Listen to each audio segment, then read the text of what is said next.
राहणार आहे। आपल्यासोबत संभाजी राजे सुद्धा आहेत। राजे, तुम्ही सांगा, या सगळ्या अनुषंगाने आपल्याला प्रतिसाद काय मिळतोय? आणि आज परिस्थिती अशी दिसते की एक विरोधी पक्ष सोडला, शिवसेना किंवा असे काही इतर मंत्री सोडले, काही वैयक्तिक मंत्री सोडले काँग्रेस पक्षातले किंवा राष्ट्रवादीतले, तर एक शासन म्हणून याच्या संदर्भात भूमिका काय नाही समोर येत नाही? मुख्यमंत्री स्वतः काही बोलत का नाही या विषयावरती? आपल्याला काय वाटतं? नाही, मला एवढं निश्चित सांगायचं की त्यांच्या राजकारणात मला निश्चित पडायचं नाहीये। मी आज सुद्धा हा राज्याभिषेक सोहळा 7-8 वर्ष मी करत आलेलो आहे। एकच विषय त्यातून की मी कुठल्या पक्षाचा घटक म्हणून मी तिथं आलेलो नाहीये की शिवाजी महाराजांची व्याप्ती ही वाढावी, शिवाजी महाराजांची व्याप्ती ही जगभर जावी। ज्यांनी महाराष्ट्रात किंवा भारताचं पहिलं स्वातंत्र्य मिळवून दिलं, अशा शिवाजी महाराजांचा हा राज्याभिषेक सोहळा हा राष्ट्रीय सण म्हणून साजरा करावा, अशा दृष्टिकोनातून माझा हा हेतू आहे। म्हणून सरकार काय करते किंवा विरोधी पक्ष काय करते ह्याला माझ्या मनापासून त्यांच्या मला लक्ष घालायचं नाहीये, पण खऱ्या अर्थाने शिवाजी महाराजांचा राज्याभिषेक फार मोठा व्हावा ही एवढीच माझी ह्या प्रसंगी प्रामाणिक इच्छा आहे। रावते साहेब, कोल्हापूरमध्ये या संदर्भात सर्वपक्षीय बैठक सुद्धा झाली होती, स्वतः संभाजी राजांच्याच अध्यक्षतेखाली ती झाली होती। काय पुढची स्ट्रॅटेजी असेल? आता हार्डली फक्त 5-1 दिवस उरलेले आहेत, अशा परिस्थितीत परवानगी मिळेल न मिळेल याच्यावरती शिवभक्त थांबून राहणार का? हा निर्णय ज्या क्षणाला त्या क्षणाला सांगली, सातारा आणि कोल्हापूर जिथे मी नेतृत्व करतोय तिथे निदर्शनं झाली शिवसेनेच्या वतीने। मी महाराजांना एवढं सांगणार की आपण इतके वर्ष करताय याबद्दल आम्ही आदर करतो, आम्ही कधी शिवसेना म्हणून असा उल्लेख पण केला नाही, पण आज जेव्हा बंदी येते त्यावेळेला विरोधी पक्ष म्हणून आम्हाला आवाज उठवला पाहिजे। आपल्या बरोबर आपण सर्व एका मताचे आहोत, एका विचाराचे आहोत आणि एका भावनेचे आहोत या बाबतीमध्ये। तेव्हा हा विषय राजकारण हा असू शकत नाही, परंतु शिवसेना या बाबतीत गप्प बसणारे आदरणीय उद्धवजी ठाकरे यांनी शिवतीर्थावरील सावरकरांच्या कार्यक्रमात सांगितलं, का संभाजीनगरमध्ये सांगितलं। दुःख एवढ्याच गोष्टीचं होते की अफजल खानाचा कोथळा ज्या महाराजांनी काढला तो या माझ्यावर चालून आलेला शत्रू होता, त्याच्या कबरीला तो काय महात्मा नव्हता, त्याचा उर्स भरवायची परवानगी दिली जाते, पण महाराजांच्या या बाबतीमध्ये वाद निर्माण होतो हे आम्हाला जास्ती यातना होत आहेत, त्याच्या यातना होत आहेत। मुळामध्ये हे सरकार याला जबाबदार आहे असं माझा ठाम यांच्यावर, कारण अफजल खानाचा कोथळा काढला हा इतिहास आहे। सर्वोच्च न्यायालयाने सांगितलं की हा इतिहास दडपू नका। आजही हे सरकार अफजल खानाचा कोथळा काढला हे पोस्टर लावण्याकरता सर्व बंदी करते। काय हे जे निर्माण झालं ना, ही कीड इथून निर्माण झाली की ते विरोध केला कोणातरी भावना जपण्याकरता हे निर्माण होते आणि त्याच्यात नाही सगळे निर्माण झाले। पहिला छत्रपतींच्या शौर्याबद्दल, छत्रपतींच्या कृतीबद्दल, छत्रपतींच्या सर्वस्व जे महाराष्ट्राकरता निर्माण केलं, जे शौर्य जगाला दिपवणारं ते दाखवण्याकरता जी बंदीची जी कीड आमच्या सरकारच्या डोक्यात आहे ती पहिली नष्ट झाली पाहिजे। छत्रपतींचा सन्मान महाराष्ट्रामध्ये झालाच पाहिजे आणि हे त्यावेळेला हे सरकारला छातीवर सांगता येईल। आज हे तात्पडतायत लाल सांगावं की लाल किल्ल्यावर जर उद्या पंतप्रधान गेले तर महाराष्ट्र सरकारचे मंत्री तिथे उभे राहतील। तटकरे, तुम्ही नाही सांगत आहेत ते परवानगी मिळेल किंवा न मिळेल, आपण स्वतः शिवभक्तात, आपण म्हणालेला रायगडचे आपण पालकमंत्री आहात, या न्यायानं आपण 6 तारखेला गडावरती असाल की नाही? मग भले परवानगी मिळो किंवा न मिळो, आपण नेतृत्व करणार की नाही त्या सगळ्या शिवभक्तांच्या समूहाचं? एक मुद्दा असा आहे की आपण चर्चेपासून थोडेसे दूर जात आहोत। रावतेजी सुद्धा काही वेळेला राजकीय हेतूनच बोलतायत। शिवभक्तांच्या ज्या भावना आहेत त्या सरकारच्या आहेत, आमच्याही स्वतःच्या त्याच भावना आहेत, त्याच्याबद्दल दुमत असण्याचं काही कारण नाही। आम्ही सगळेजण युद्ध पातळीवरती या संदर्भामध्ये निश्चितपणाने परवानगी मिळवणारच, याच्याबद्दल दुमत असं काही कारण नाही। प्रश्न असा आहे कुणी नेतृत्व करावं हा भाग वेगळा आहे। संभाजी राजे गेले अनेक वर्ष त्या ठिकाणी शिवराज्याभिषेक सोहळा करतात। ज्या वेळेला या संदर्भामध्ये त्यांनी मला काही निदर्शनास बाबी आणल्या त्या वेळेला माझ्याकडनं त्या बाबतीमध्ये त्यांच्या विनंतीनुसार कारवाई करण्याचं त्या निमित्ताने मिळालं। तटकरे साहेब, आपण हे सगळे प्रयत्न कराल याची आम्हाला पुरेपूर खात्री आहे, रायगडचा स्वाभिमान आपण जपाल याची आम्हाला पुरेपूर खात्री आहे। एकच सांगा, परवानगी मिळो किंवा न मिळो, ज्याप्रमाणे कुठल्याही परिणामाची पर्वा न करता शिवसेना, रावते किंवा उद्धव ठाकरे जाणार आहेत, स्वतः संभाजीराजे छत्रपती जाणार आहेत, तोच आदर्श बाळगत आपण जाणार की नाही? मग भले पक्षाने काही आदेश दिलेला असो किंवा पुरातत्व खात्याची परवानगी मिळालेली असेल किंवा नसेल।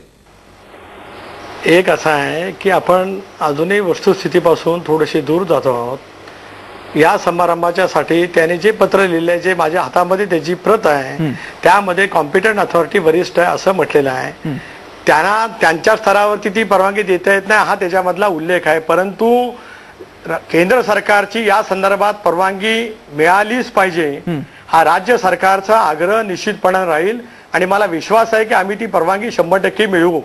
गेल्या वर्षी नव्हे तर गेले अनेक वर्ष मेघडंबरी, जरा 1 मिनिट माझा ऐका, मेघडंबरी शिवाजी महाराजांचा पुतळा बसवण्याच्यासाठी संभाजीराजे आणि त्यांचे सर्व शिवभक्त प्रयत्न करतायत. आम्ही त्या बाबतीमध्ये गतवर्षी या बाबतीमध्ये सकारात्मक भूमिका घेतली.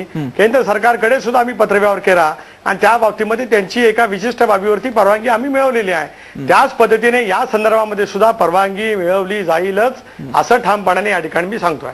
तटकरे साहेब, आपल्या माहितीसाठी आपण हे ज्यावेळी पत्रापत्री करत होता त्याच्या आधीच मेघडंबरीमध्ये पुतळा बसवण्यात आला होता. असो, पण आपण अर्थात परवानगी मिळवली आणि त्याच्यानंतर अधिकृतपणे पुतळ्याची प्रतिष्ठापना झाली, हेही नसे थोडके. एक मुद्दा मात्र आहे की आपण अजूनही हे मानत नाही आहात, परवानगी मिळालेली असेल, परवानगी मिळाली असेल किंवा नसेल, आपण जाणार की नाही राज्याभिषेक सोहळ्याला? आपण जाणार की नाही? एक मुद्दा असा आहे, आपण वस्तुस्थितीपासून कृपा करून दूर जाऊ नये. या संदर्भामध्ये राज्य सरकारची भूमिका ही आम्ही पूर्णपणाने स्पष्ट केलेली आहे. या संदर्भामध्ये वेळोवेळी ज्या वेळेला ज्या लोकांच्या भावना होत्या, शिवभक्तांच्या भावना होत्या, त्याचा आदर केला म्हणजे आम्ही मेहरबानी केली ना, आमचं ते कर्तव्य होतं. तटकरे साहेब, कर्तव्यामध्ये आमच्याकडनं कुठलीही तटकरे साहेब एका क्षणासाठी हे विसरा, कृपा करून. तटकरे साहेब, एका क्षणासाठी हे कृपा करून विसरा की आपण पालकमंत्री आहात किंवा कुठल्याही पक्षाचे कोणी नेते आहात. सुनील तटकरे रायगडची एक व्यक्ती म्हणून आणि शिवराजांचा एक भक्त म्हणून आपण जाणार की नाही? 6 तारखेला आपण गडावर जाणार की नाही? 6 तारखेला गडावर जाणार की नाही? लक्षात घ्या, आपण हो किंवा नाही म्हणा. त्याच गोष्टीचं मी उत्तर दिलं पाहिजे असं होत नाही. एक माझं ऐका, आपण मी मंत्री म्हणून या ठिकाणी तुम्ही मला कॉल केलेला आहे. मला माझ्या वैज्ञानिक जबाबदारीतून मी बोलत असताना मी शिवभक्त आहे ही माझी स्पष्टपणाची भूमिका मी सुरुवातीलाच त्या ठिकाणी विशद केली आणि त्या भूमिकेचा मी ठाम पुन्हा एकदा पुनरुच्चार करतो. या संदर्भामध्ये राज्य सरकार पूर्णपणाने केंद्र सरकारच्याकडे पाठपुरावा करून परवानगी मिळवेलच. आपण जर तरच्या गोष्टीवरती जाऊया कशाला? तटकरे सर, तुम्ही म्हणतात की परवानगी मिळणारच आहे. आपण मी प्रश्न अशा प्रकारे विचारतो, परवानगी मिळाल्यानंतर आपण जाणार किंवा नाही? अरे ते दुमत असं काही कारण नाही. मी शिवभक्त आहे. राज्याचा अर्थमंत्री म्हणून अर्थसंकल्प मांडत असताना शिवसृष्टीची ज्यावेळेला मी घोषणा केली त्यावेळेला विरोधी पक्षाच्या बाकावांना थोडीशी कुसचितपणाची भावना आली. त्यामुळे मला या बाबतीमध्ये कोणी वेगळं काय सांगावं असं मला वाटत नाही. मी रायगडचा आहे, रायगडच्या मातीमध्ये जन्माला आलो याचा मला अभिमान आहे. तटकरे साहेबांना रायगडच्या मातीत जन्माला आल्याचा अभिमान आहे आणि अर्थातच तो अभिमान ते 6 तारखेला दाखवून देणार आहेत. आता तरी ते सांगतायत की फक्त परवानगी आल्यानंतरच ते जातील. आपण आशा बघूयात परवानगी नाही आली तरी सुद्धा ते शिवभक्तांचा सगळा सोहळा हा पार पाडण्यासाठी मदत करतील. आता एक छोटासा ब्रेक घेऊयात. ब्रेकच्या नंतर आपण संभाजीराजे छत्रपतींकडे जाणार आहोत. याच विषयावरती आणखी प्रकाश पाडण्यासाठी पाहत रहा स्टार मासा.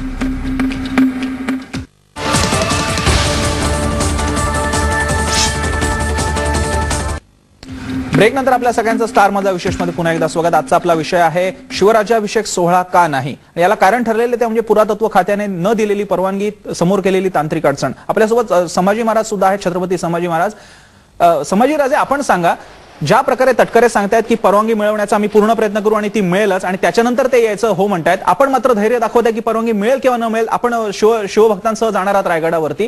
का आज आपली स्थिती आहे? महाराष्ट्रामध्ये असे 2 गट का पडलेले आहेत? कुठल्या तरी एका परवानगीसाठी शिवभक्तांच्या भावना का रोखल्या जात आहेत? मी मगाशी सांगितलं तिथल्या स्थानिक राजकारणात मला पडायचं नाहीये. मी आज मुख्यमंत्र्यांना भेटलो. मुख्यमंत्र्यांनी मला आश्वासन दिलंय की ते युद्ध पातळीवर आपल्याला परवानगी मिळवण्याचा प्रामाणिक प्रयत्न करायला लागलेले आहेत. मी एक शिवाजी महाराजांचा मी मगाशी जसं मी म्हटलं वंशज आहे. माझा सुद्धा थोडीफार सहनशीलता मी पाळायला पाहिजे.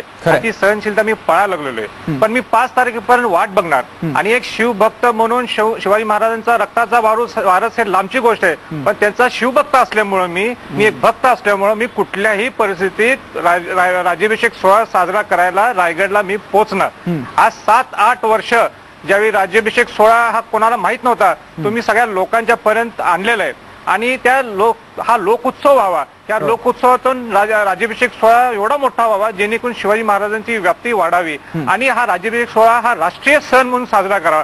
हा माझा एकमेव एवढाच उद्देश आहे आणि हा उद्देश साध्य करण्यासाठी मी पुढे रायगडला जाणार आहे. उलट मला मुख्यमंत्र्यांचं सुद्धा अभिनंदन, तटकरे साहेबांचं एक अभिनंदन करणं गरजेचं आहे की मागच्या वर्षीच्या राज्याभिषेक सोहळ्याच्या नंतर एक कमिटी झाली, एक मिटिंग झाली आणि या मिटिंगमध्ये ठरवलं, मी हा विषय मांडला की आज आपण राज्याभिषेक सोहळा साजरा करायला पाहिजे आणि त्यांनी त्याला मान्यता दिली होती. आणि त्याचाच एक भाग म्हणून यावेळी तटकरे साहेबांनी स्वतः PWDचं मांडव तिथं उभा केलं होतं. म्हणजे राज्याभिषेक समिती आणि सरकार हे दोन्ही मिळून संयुक्त मिळून हा यावर्षी कार्यक्रम करायचा होता, जेणेकरून पुढच्या वर्षीपासून हा पूर्ण शासकीय कार्यक्रम व्हावा हा त्याचा निमित्त होता. खरं तटकरे साहेब, ही तर खूपच चांगली गोष्ट आहे. आता संभाजी महाराजांनी आपल्याबद्दलची ही माहिती दिली की आपण स्वतः प्रयत्न केले होते आणि त्यासाठी खास मांडव सुद्धा तिकडे बनवून घेतला होता. म्हणजे याचा अर्थ या दिवशी 6 जूनला 2010 रोजी अशा प्रकारे शिवराज्याभिषेक सोहळा करायचा आहे आणि शासनाच्या सहभागाने करायचा आहे. हे जर का जाहीर होतं तर परवानगी घेण्यासाठी हा ऐन वेळचा आटापिटा कशासाठी?